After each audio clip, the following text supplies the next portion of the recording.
Est-ce que ton site t'aide à garder des clients ou au contraire, est-ce que ton site, parce qu'il n'est pas construit dans les règles du web marketing, du web design, fait fuir tes clients potentiels? Dans la vidéo de cette semaine, je vais donc partager avec toi mes meilleurs conseils pour que tu puisses optimiser ton site de praticien du bien-être afin de gagner des clients au lieu de les faire fuir. Si tu ne me connais pas encore, je suis Carole et je suis la fondatrice de Mon Marketing Holistique et j'aide les coachs, les praticiens du bien-être et les thérapeutes en général à trouver leurs clients de façon holistique et je crée également en tant que web designer leur site internet. Donc le premier point que nous allons voir aujourd'hui pour arriver à avoir un site qui corresponde vraiment à l'idéal, on va dire, du site dont tu as besoin pour attirer tes clients, la première question que je t'invite à te poser, c'est est-ce que ton site est adapté à ton client de cœur? Parce que souvent chez mes clientes, je vois une énorme envie de faire un site qui est à leur image, et ça se comprend tout à fait, et c'est tout à fait légitime, mais souvent on oublie qu'on ne fait pas un site pour soi. En fait, le site, tu le fais pour le client que tu veux attirer, pour l'énergie que tu veux qu'il ressente quand il est sur ton site, et pas pour toi uniquement. C'est pas uniquement un acte égoïste. En fait, tu le fais vraiment pour que ça puisse attirer et que la personne qui va arriver sur ton site, elle se sente comprise. C'est vraiment ça la chose la plus importante.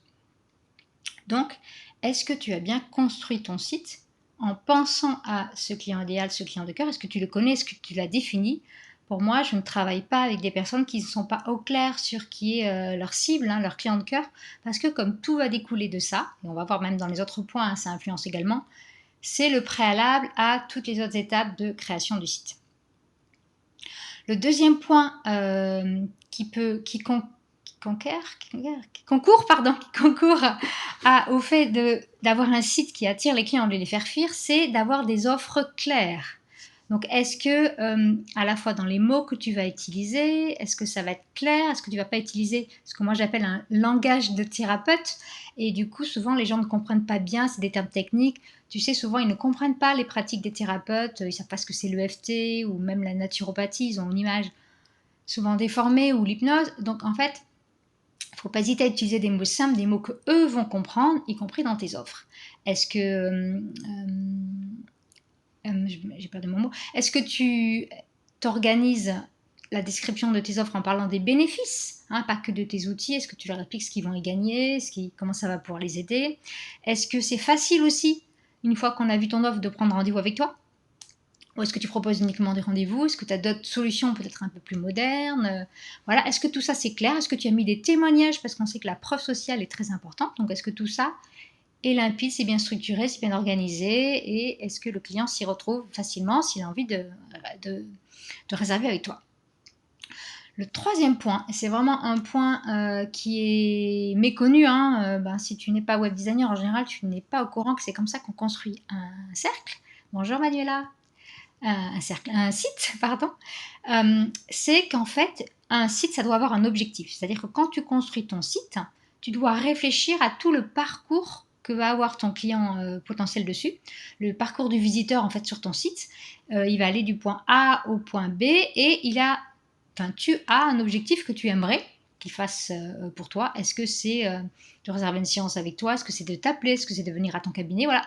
Chaque personne, chaque thérapeute, chaque professionnel du bien-être a un objectif qui peut être différent, mais il faut que ton site, tout soit conçu pour l'amener vers cet objectif. Voilà. Donc, est-ce que c'est le cas pour ton site? Quatrième point, c'est est-ce que tes textes vont parler, j'en ai déjà parlé un petit peu au premier point, à ta cible, à ton client de cœur? Est-ce que tu as vraiment rédigé avec leurs mots? Parce que souvent on a tendance à rédiger avec nos mots et souvent même, comme je disais tout à l'heure, on utilise fréquemment du langage de thérapeute, des mots qui sont compliqués ou souvent on se retient et on ne parle pas avec le cœur. D'ailleurs souvent les thérapeutes hésitent à parler de leur histoire personnelle dans les détails. Et c'est dommage parce qu'en fait, plus la personne qui va arriver sur ton site, plus le visiteur qui va arriver sur ton site va se reconnaître dans tes textes, dans ton message, plus il va avoir une connexion émotionnelle avec toi et plus il aura potentiellement envie de faire affaire avec toi pour l'aider dans son travail personnel qu'il a à faire. Et je ne sais pas si tu es au courant, mais est-ce que tu sais peut-être Manuela, parce que tu es en live, tu vas peut-être me redire. En combien de temps un visiteur qui arrive sur ton site prend la décision de rester ou de partir sur ton site? Voilà. Une question pour Manuela, qui est en direct avec nous ce midi.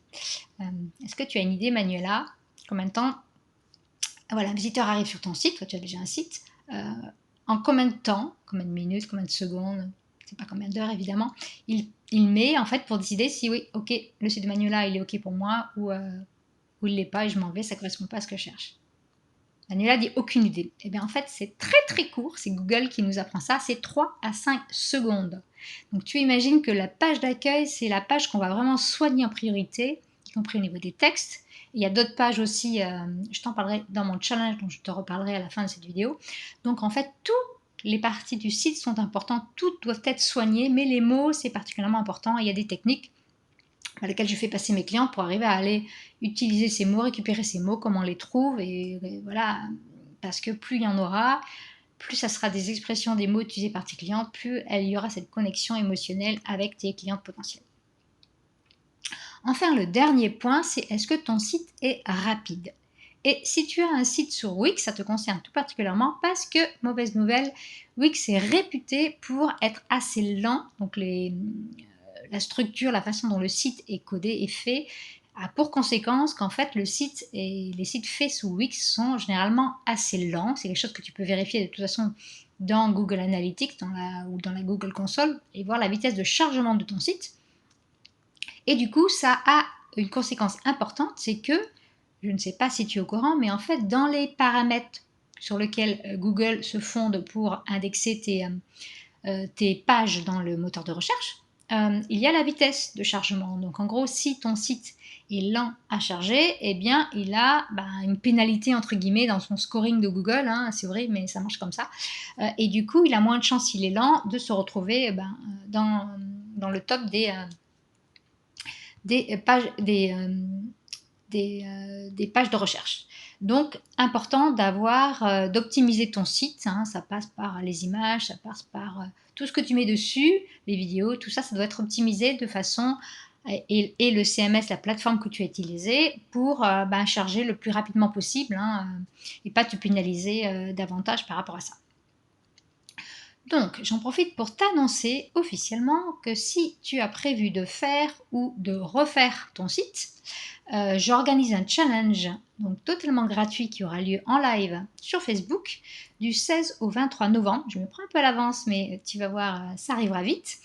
Où je vais t'apprendre sur 5 jours comment créer facilement ton site de praticienne du bien-être. Je vais te donner mes meilleurs conseils de web designer spécialisé dans les professionnels du bien-être facilement en 5 jours et avec zéro connaissance technique, parce que je sais que la plupart de mes clientes et mes clients potentiels, soit elles n'ont pas de connaissances techniques, soit elles n'aiment pas ça, elles n'ont pas envie de l'apprendre. Donc moi, je favorise toujours les solutions qui sont zéro technique ou le moins possible.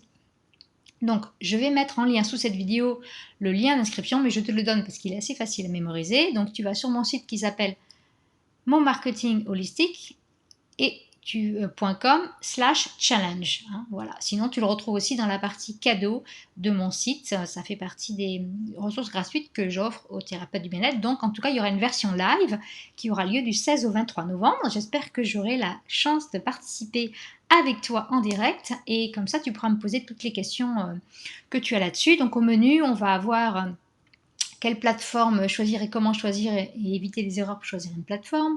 On va voir aussi, je n'ai pas le détail du challenge en tête, on va voir également aussi qu'est-ce qu'il faut mettre au niveau du contenu et sur ton site. On va voir également, j'ai un trou de mémoire, mais bon, enfin, tu vois, tout est marqué en fait sur la page du site sur la page du challenge, et tu verras, donc il y aura 5 jours en fait où je vais couvrir vraiment les points essentiels pour t'éviter de mal choisir, pour t'éviter de faire des sites qui sont avec des modifications à faire par la suite, donc tout de suite pour te poser les bonnes bases et que tu puisses facilement en 5 jours faire un site qui te ressemble et qui soit adapté à ton client et qui soit efficace et surtout qui t'aide à amener des clients. Et je te donnerai notamment les principales erreurs à éviter pour éviter que ton site fasse un peu amateur, tu vois, qu'il ait cette image de site fait maison. Donc du coup, Laurence me dit qu'elle est inscrite. Super Laurence, écoute, je te dis donc à dans presque un mois, un peu moins d'un mois, un peu moins d'un mois. Donc on se retrouvera en live les filles pour celles qui veulent participer au challenge et n'hésitez pas à inviter vos amis coachs, donc ça s'adresse aux coachs et à toutes les praticiennes du bien-être, donc les sophrologues, les naturopathes, les profs de yoga, les énergéticiennes, donc n'hésitez pas à les inviter parce que ça sera plus sympa si on fait ce challenge tout ensemble. Et moi, toi aussi Manuela, eh ben, super, on sera plusieurs personnes qui vont nous retrouver. Donc je vous souhaite une super semaine et puis je vous dis à la semaine prochaine pour une autre vidéo. À bientôt!